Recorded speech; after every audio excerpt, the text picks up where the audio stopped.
Hi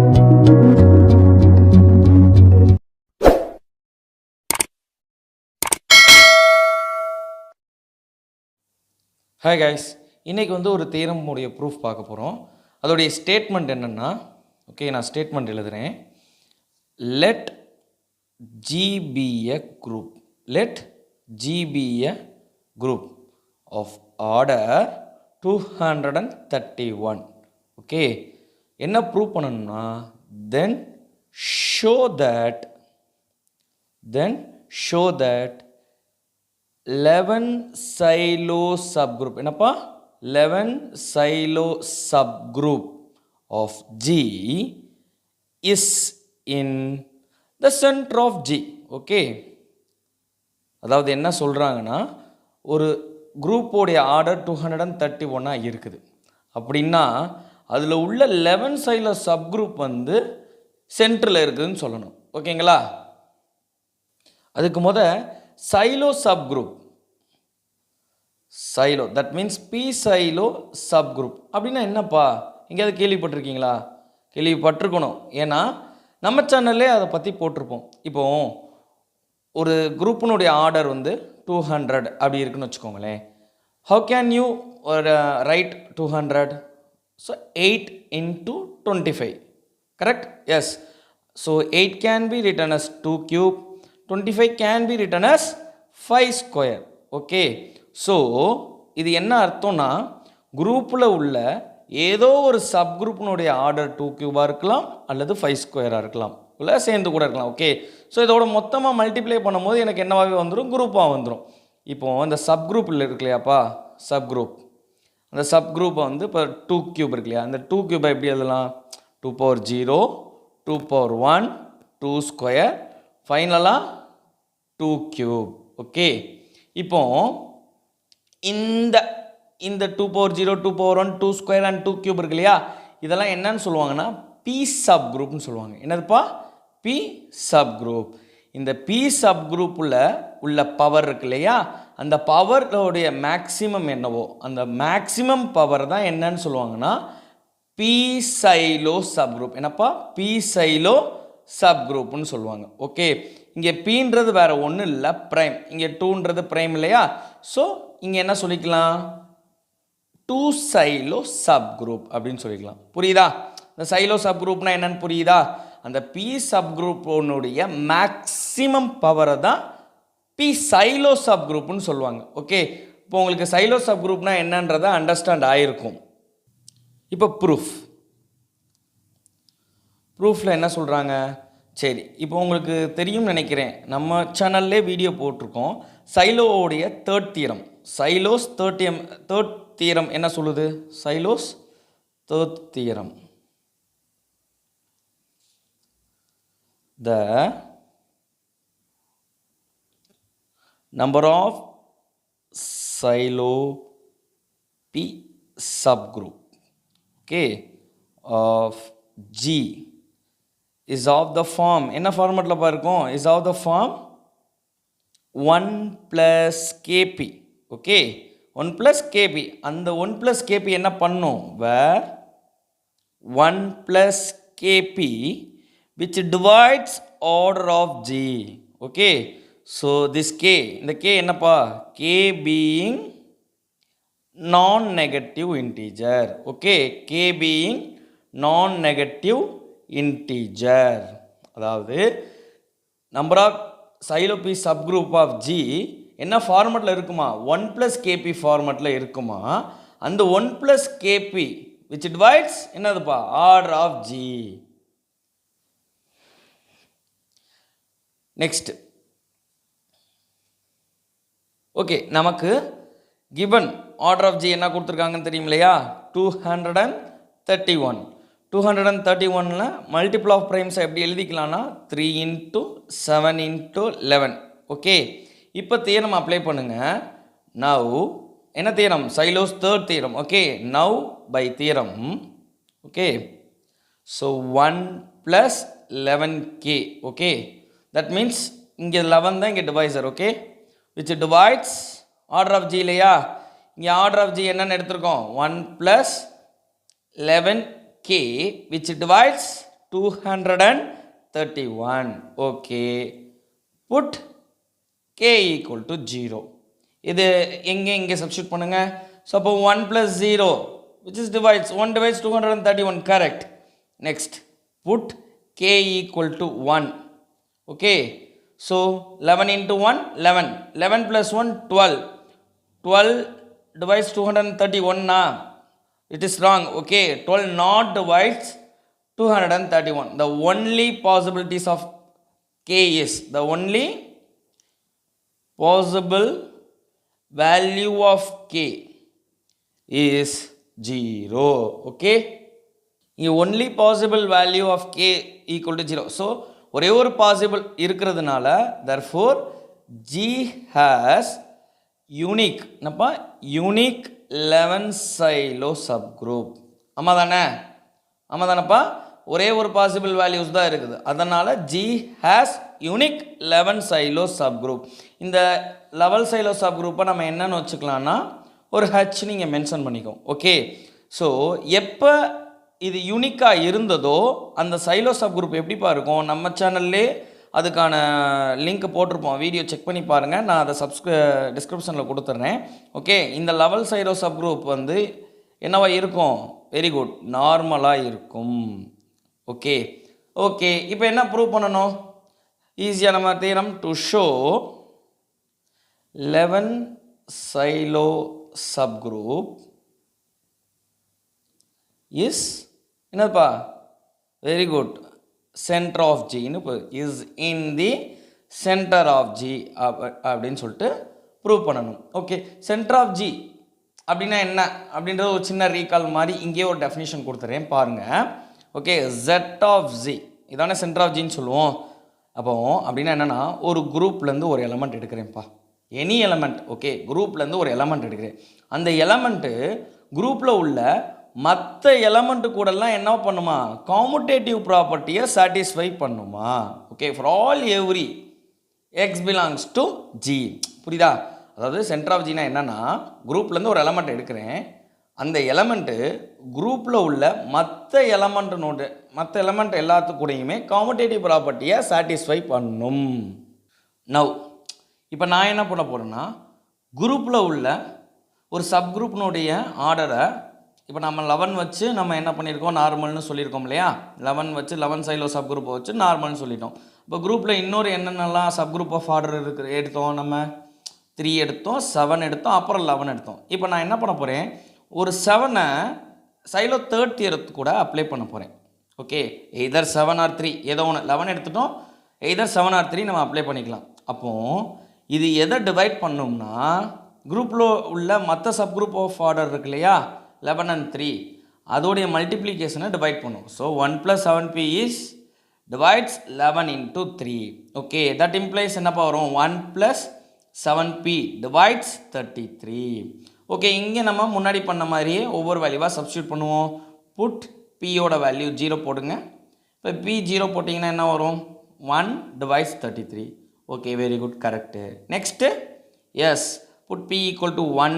7 ones are 7. 7 plus 1 8. 8 divides 33 அப்பா, wrong இல்லையா. So இது டிவைட் ஆகாது. அப்போ இங்கேயும் therefore ஜி இங்கேயும் என்ன தான் யூனிக். ஏன் யூனிக்கு, ஏன் யூனிக்காக இருக்கும், ஏன்னா the only possible value of p is 0. அதனால் இங்கே யூனிக்கு. என்ன யூனிக்கு, 7 சைலோ சப் குரூப்பு. ஓகேங்களா. ஸோ இங்கே ஒரே ஒரு பாசிபிள் வேல்யூ ஆஃப் பி தான் இருக்குது, அப்போ அது யூனிக்காக தானே இருக்கும். ஓகே. அந்த 7 சைலோ சப் குரூப் வந்து இங்கே யூனிக்காக தான் இருக்கும். சரி, யூனிக்குன்னு சொன்னால் என்ன சொல்லணும்னு சொல்லியிருக்கேன், very good, 7 Sylow sub group is என்னது, normal. 7 Sylow sub group is normal. Okay. இப்போ என்னென்ன கொண்டு வந்திருக்கோம்னா 11 சைலோ சப் குரூப் ஒரு நார்மல்னு சொல்லியிருக்கோம், 7 சைலோ சப் குரூப் ஒரு நார்மல்னு வச்சுருக்கோம். ஓகேங்களா.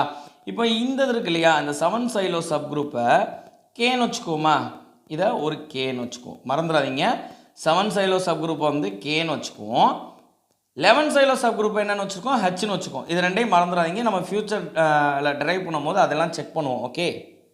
நான் ஒன்று ஜி டேஷ்ன்ற ஒரு சப்குரூப் எடுக்கிறேன் ஓகேங்களா. Let G dash p derived அப்படின்னு என்னப்பா ஒரு smallest subgroup. Okay, derived subgroup எடுக்கிறேன் ஆஃப் எங்கேருந்து எடுக்கிறேன், வெரி குட், குரூப்லேருந்து எடுக்கிறேன். சரிப்பா, குரூப்லேருந்து ஒரு சப்குரூப் எடுக்கிறேன். அப்போ இதோடைய கோஷன்ட் எப்படிப்பா இருக்கும், that means quotient group G over G dash எப்படிப்பா இருக்கும், வெரி குட் எபிலியனாக இருக்கும். ஓகே, புரியுதா? அதாவது ஒரு ஜிலேருந்து ஒரு சப்குரூப் எடுக்கிறேன், இதோட கோஷன்ட் குரூப் எப்படி இருக்கும், எபிலியனாக இருக்கும். ஓகே, நமக்கு தான் தெரியும் இல்லையா ஆர்டர் ஆஃப் கே, அதாவது நம்ம முன்னாடியே சொன்னேன் இல்லையா 7 சைலோ சப்குரூப், அதோடைய ஆர்டர் என்ன, எஸ் 7 தானே.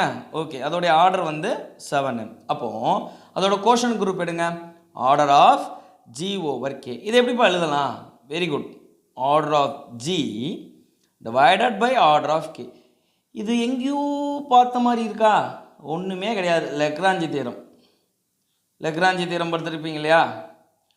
லெக்ராஞ்சி தீரம் என்ன படிச்சிருக்கீங்க, order of G over K அப்படின்னா என்ன, order of K divides order of G. ஆமாம் தானே, order of K divides order of ஜியை தான் order of G divided by order of கேன்னு எழுதியிருக்கேன். ஓகே, ஈக்குவல் டு, இப்போ ஆர்டர் ஆஃப் ஜி என்ன நமக்கு தெரியும் இல்லையா 231. ஆர்டர் ஆஃப் கே முன்னாடி பார்த்தோம் இல்லையா 7. ஸோ 231 எப்படி எழுதிக்கலாம், 3 × 7 × 11 the divided by 7. 7 கேன்சல் ஆயிருமா. So the balance term 3 × 11. ஓகேங்களா. இதுலேயே என்ன தெரியுதுன்னா இந்த கோஷன்ட் குரூப் இருக்கு இல்லையாப்பா, இந்த கோஷன்ட் குரூப்புக்கு இது ஒரு சப்குரூப்போட ஆர்டராக இருக்கும். அந்த கோஷன்ட் குரூப்புக்கு ஒரு சப்குரூப் எடுத்தால் அது 3 சப்குரூப் வந்து சப்குரூப்போட ஆர்டர் 3 இருக்கலாம், அல்லது சப்குரூப்போட ஆர்டர் 11 இருக்கலாம். அதுக்கு அதான் இருக்கும். அப்போது கண்டிப்பாக தெரியும் ஹியர் 3 நாட் டிவைட்ஸ் 11 - 1 கரெக்டு தானே. 11 - 1 is 10.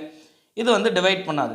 இதில் ஒரு லெம்மா இருக்குப்பா, அதை நீங்கள் வந்து கண்டிப்பாக தெரிஞ்சுக்கணும். நான் இதுக்கேற்ற மாதிரியே அந்த லெம்மா சொல்கிறேன். ஓகேங்களா, என்ன சொல்லுது, இஃப் இது தெரிஞ்சுக்கணும். ஓகேங்களா, if G is a group, ஓகேங்களா, ஜின்றது ஒரு group, okay, and K be a sub group.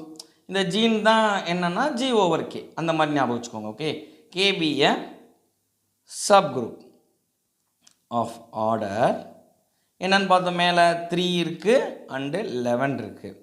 ஓகேங்களா, தென் 3 வந்து என்ன பண்ணல, does not divides 11 - 1 that means 10. இப்படி இருந்துச்சுன்னா ஓகே, இதோடைய quotient group G over K இருக்குன்னு இல்லையா, அது என்னவா இருக்கும்னா சைக்கிளிக்காக இருக்கும். ஓகே, அப்போ இதுலேருந்து என்ன சொல்லிக்கலாம்னா மேலே இருக்கிற டேர்ம் வச்சு அந்த quotient group G over K இருக்கு இல்லையா, அது சைக்கிளிக்னு சொல்லியாச்சு. இப்போ சைக்கிளிக்னாலே என்னப்பா வரும், இப்போ இது சைக்கிளிக்னு கொண்டு வந்துட்டோம். சைக்கிளிக்னா வெரி குட், அந்த கோஷன் குரூப் எப்படி இருக்கும், எபிலியனாகவும் இருக்கும். ஆமாம் தானே, இது நம்ம வந்து தியரம் வந்து ப்ரூஃப் பண்ணியிருக்கோம், போய் செக் பண்ணி பாருங்கள். ஒரு கோஷன் குரூப் சைக்கிளிக்காக இருக்குதுன்னா அது எபிலியனாகவும் இருக்கும். ஓகே, இப்போ நான் என்ன பண்ண போகிறேன்னா ஜி டேஷ்ன்றது நான் உங்களுக்கு சொன்னேன் டெரைவ்டு சப் குரூப், அது ரொம்ப ஸ்மாலஸ்ட் சப் குரூப். அப்போ கேன்றது ஒரு சப் குரூப். ஓகே, ஆமாம் தானே. ஓகே, நான் என்ன பண்ண போகிறேன், ஜி டேஷ் கண்டென்ட் இந்த ஸ்மாலஸ்ட் சப் குரூப்பு இந்த கேக்குள்ளேயும் இருக்குது. இது ரெண்டும் எங்கே இருக்குது, இந்த மெயின் குரூப் ஜியில் இருக்குது. ஓகேங்களா, ஸோ இப்படி வந்து நான் எடுத்துக்கிறேன். எப்படி எடுத்துக்கிறேன், ஜி டேஷ் கண்டென்ட் கே அப்படின்னா என்ன அர்த்தம், ஆர்டர் ஆஃப் ஜி டேஷ் இருக்குங்க இல்லையா, இதோடைய ஆர்டர் வந்து which divides order of K. ஆமாவா, ஆர்டர் ஆஃப் கே வந்து இதை டிவைட் பண்ணணும்னு சொல்லியாச்சு. ஆமாம் தானே, இந்த ஸ்மாலஸ்ட் சப் குரூப்போட ஆர்டர் வந்து இதை டிவைட் பண்ணுது, that means order of K.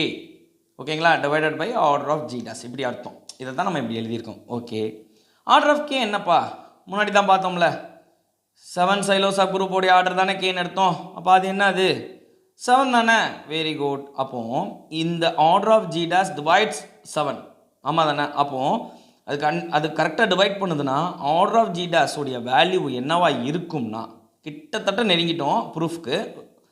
அதாவது ஆர்டர் ஆஃப் ஜி டேஷ் எப்படி இருக்கணும்னா 1 இருக்கணும். ஆமாம், 1 டிவைட்ஸ் 7 கரெக்ட். அல்லது என்னவா இருக்கணும் 7. 2 பாசிபிலிட்டிஸ் தானே இருக்குது, ஒன்று 1 இருக்கணும் அல்லது 7 இருக்கணும். அப்போ தான் அது டிவைட் பண்ணும். அப்போது 1 வந்து 1 வச்சு நம்ம வந்து சென்டர்னு சொல்லுவோம், கேஸ் பியில் 7 வச்சு இப்போ சென்டர்னு சொல்ல போகிறோம். ஓகே, கேஸ் ஏ, கேஸ் ஏல என்னது, yes order of G dash வந்து 1 அப்படின்னு வச்சுக்கிட்டோம். ஒன்றுனா என்னப்பா ஆர்டர் ஆஃப் ஜி டேஸ்னால் அங்கே என்ன இருக்குது, ஐடென்டிட்டி மட்டும் தான் இருக்குது. குரூப்பில் ஐடென்டிட்டி மட்டும் தான் இருக்குது. தட் மீன்ஸ் ஜி டேஸில் ஐடென்டிட்டி மட்டும் தான் இருக்குது. ஸோ அங்கே ஐடென்டிட்டியாக இருந்தாலே கண்டிப்பாக அது எபிலியனை சாட்டிஸ்ஃபை பண்ணும். கரெக்டாக? So G is abelian. Okay, சரி. எபிலியன்னா இந்த சிங்கிள்டன் இ அந்த அந்த ஐடென்டிட்டி எப்படி எழுதிக்கலாம்? X inverse Y inverse X Y equal to ஐடென்டிட்டின்னு எழுதிக்கலாம். ஓகே, ஸோ அந்த pre multiply by X post multiply by X எல்லாம் பண்ணுவோம் இல்லையா?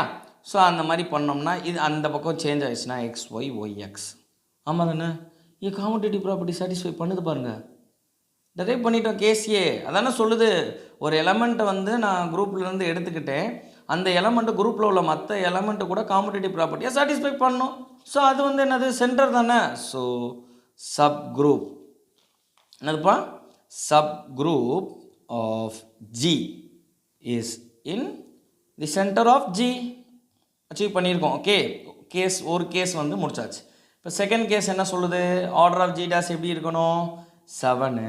ஸோ கேஸ் பி என்னப்பா, ஆர்டர் ஆஃப் ஜி டேஸ் வந்து 7. கொஞ்சம் ஸ்லைட்லி டிஃப்ரெண்ட் ஆகும், கொஞ்சம் கவனிங்க, ஈஸியாக தான் இருக்கும். ஓகே, ஸோ அப்போ ஆர்டர் ஆஃப் ஜி டேஸ் வந்து 7. இதுலேருந்து நமக்கு என்ன சொல்கிறோம்னா, நம்ம முன்னாடியே சொல்லிட்டோம் இல்லையா, அந்த 7 சைடில் சப் குரூப்பை தானே கேன்னு வச்சுக்கோம். அப்போ கேன்றது என்னது, கே இஸ் அ யூனிக். ஆமாம் தானே, unique Xylo subgroup of what, order 7. Okay, அந்த 7 சைலோ சப் குரூப்பை இந்த மாதிரி சொல்லியிருக்கோம். ஓகே, அப்போது நல்லா தெரிஞ்சுக்கோங்க, ஆர்டர் ஆஃப் ஜி டேஸ் இருக்கு இல்லையா, அந்த குரூப்பினுடைய ஆர்டர் வந்து 7. ஆர்டர் ஆஃப் கே என்ன, அதுவும் 7 தானே.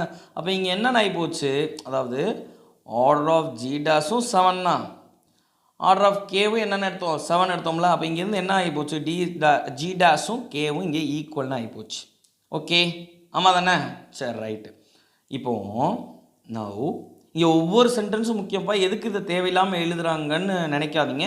நம்ம வந்து ஒவ்வொன்றா ப்ரீவியஸ்லேருந்து ஒவ்வொன்றா நம்ம எடுத்து எழுதிக்கிட்டே வரோம். கவனிங்களே, நவ் நம்ம முன்னாடி ஃபஸ்ட்டு அச்சீவ் பண்ணோம் இல்லையா, 11 சைலோ சப் குரூப்பை ஹச்ன்னு வச்சுருக்கோம் இல்லையா, அங்கே எடுத்துகிட்டு வரேன் பாரு. Order of H 11 Sylow sub group என்ன, 11. ஓகே, ஆர்டர் ஆஃப் கே என்ன, இங்கே எடுத்துருக்கோம் இல்லையா, 7. ஓகே, அப்போ இதுக்கான இன்டர்செக்ஷன் எப்படிப்பா இருக்கும், ஹெச் இன்டர்செக்ஷன். அதாவது எப்படின்னா ஹெச் இன்டர்செக்ஷன் கே என்னவாப்பா இருக்கும், வெரி குட் ஐடென்டிட்டி. ஓகே, சரி. நவ் இந்த சப் குரூப்னு தானே சொல்ல போகிறோம். நான் என்ன பண்ண போகிறேன், ஒரு ஸ்மால் ஹெச்சை இதுலேருந்து எடுத்துக்கிறேன். ஓகே, அண்ட் ஒரு ஒய்யை மெயின் குரூப்லேருந்து எடுத்துக்கிறேன். ஆமாம் தானே, எதுக்கு எடுத்துக்கிறேன், அந்த வந்து சப் குரூப்புன்னு சொல்கிறதுக்காண்டி நான் அதை எடுத்துக்க போகிறேன். ஓகே, இப்போ அந்த h inverse Y inverse h y இதெல்லாம் எங்கே இருக்கும், கண்டிப்பாக நம்ம அந்த ஜி டேஸில் இருக்கும். ஆமாவா, அந்த ஜி டேஸை தான் நம்ம என்னென்னு எடுத்துருக்கோம், கேன்னு எடுத்துருக்கோம். அப்போ இப்படி எடுத்ததுனால h inverse Y inverse h y அது எதில் இருக்கும், கேலையும் இருக்கும். ஓகே, நம்ம முன்னாடியே சொல்லியிருக்கோம் இல்லையா, 11 சைலோ சப் குரூப்பை நார்மல்னு சொல்லியிருக்கோம் இல்லையா. அப்போ இங்கே என்ன வந்து 11 சைலோ சப் குரூப்பை வந்து ஹச்ன்னு எடுத்துருக்கோம் இல்லையா, இங்கே சே ஹச் அப்படின்னு சொன்னேன் இல்லையா, H is normal in G. ஆமாம் தானே. அப்போ நார்மலோட கண்டிஷன் என்னப்பா, நார்மல் சப் குரூப் கண்டிஷன் தெரியும் இல்லையா, y inverse h y belongs to அந்த சப் குரூப்பில் இருக்கும். ஓகே, அப்போ இதோட நான் எதை மல்டிப்ளை பண்ணாலும் அந்த சப் குரூப்பில் இருக்க போகுது, h inverse Y inverse h y belongs to subgroup தான். இப்போது இது வந்து என்னது 1, இது என்னதுப்பா 2. இப்போ இது ரெண்டையும் பாரு, இதுக்கான இன்டர்செக்ஷன் எடுத்து பாரு. ஐ மீன் இந்த 2 கண்டிஷனும் சேமாக இருக்கா, அப்போ அதோடைய இன்டர்செக்ஷன் வந்துருச்சு இல்லையா. H inverse come by 1 and 2, H inverse Y inverse H Y belongs to what, H intersection K. நம்ம இந்த H intersection K தான் என்னென்னு எடுத்து வச்சுருக்கோம், ஐடென்டிட்டின்னு எடுத்து வச்சுருக்கோம். H inverse Y inverse H Y வந்து ஐடென்டிட்டின்னு எடுத்து வச்சுருக்கோம். Okay, very good. அப்போது கிட்டத்தட்ட நெருங்கிட்டோம் பார்த்தீங்களா. இந்த pre multiply by h and pre multiply by y இந்த மாதிரி போட்டிங்கன்னா நமக்கு என்ன ஆயிரும், இந்த ஹச் இன்வர்ஸ் ஒய் அந்த பக்கம் மூவ் ஆகி ஒய் ஹெச்ன்னு மாறும். பாருங்கள், காம்படேட்டிவ் ப்ராப்பர்ட்டியை சாட்டிஸ்ஃபை பண்ணிருச்சு. அப்போ இதில் ஒவ்வொரு ஒய்யும் எங்கே இருக்கும், குரூப்பில் இருக்கும். அப்போ கண்டிப்பாக இந்த ஹச்சு சென்ட்ராகவும் இருக்கும். புரிஞ்சிருக்கும்னு நினைக்கிறேன். ஓகே, அப்போ இதுலேருந்தே சொல்லியாச்சு இல்லையா, sub group of G is in the centre of G. ஆமாம் தானே. ஸோ அச்சீவ் பண்ணிட்டோம், ஹென்ஸ் ப்ரூவ்ட். ஸோ உங்களுக்கு இந்த வீடியோ வந்து நல்லா கோ த்ரூ பண்ணுங்கள், ரொம்ப ஈஸி.